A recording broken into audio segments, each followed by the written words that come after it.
હમણાં ભારેથી ભારે વરસાદ થવાથી જનધનને ઘણી હાનિ થવામાં છે. હવામાનનો પલટો તારીખ 11મીથી પણ થવાની શક્યતા છે. પરંતુ હમણાં એક ડીપ ડિપ્રેશન બની રહ્યું છે અને આ ડીપ ડિપ્રેશન લગભગ બિહારના થોડા ઘણા ઓડિશાના માર્ગો, વિશાખાપટ્ટનમ માર્ગો, ઝારખંડના ભાગો અને આ ભાગોમાં ભારેથી ભારે વરસાદ થવાની શક્યતા છે. કોઈ ભાગમાં 24 ઇંચ જેટલો વરસાદ થવાની શક્યતા છે. ત્યારબાદ લગભગ દેશના મધ્ય ભાગ સુધી પણ વરસાદ થવાની શક્યતા છે. કેટલાક ભાગ પૂર આવવાની શક્યતા છે.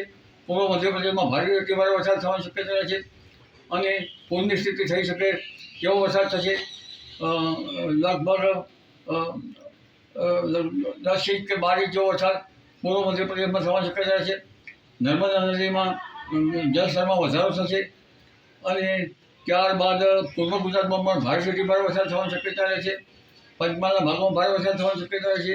કોઈ ભાગમાંથી ભારે વરસાદ થવાની શક્યતા રહે છે. પંચમહાલ કેટલાક ભાગોમાં પૂર જેવી સ્થિતિનું નિર્માણ થઈ શકે. તારીખ 11મીથી પંચમહાલનું હવામાનમાં પલટો આવવાની શક્યતા રહે છે.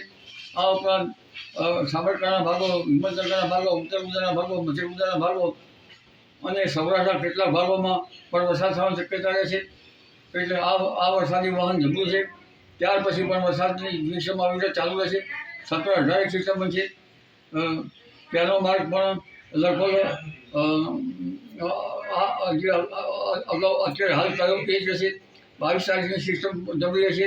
22, 23, 24, 25, 26માં ભારે વરસાદ થવાની શક્યતા રહે છે અને આમ એક પછી એક સિસ્ટમો બનતા તે ભારે વરસાદ થતાં જાણે એમ લાગશે કે આ તો સપ્ટેમ્બરમાં છે, ત્યાં તો અષાઢમાં છે. જી.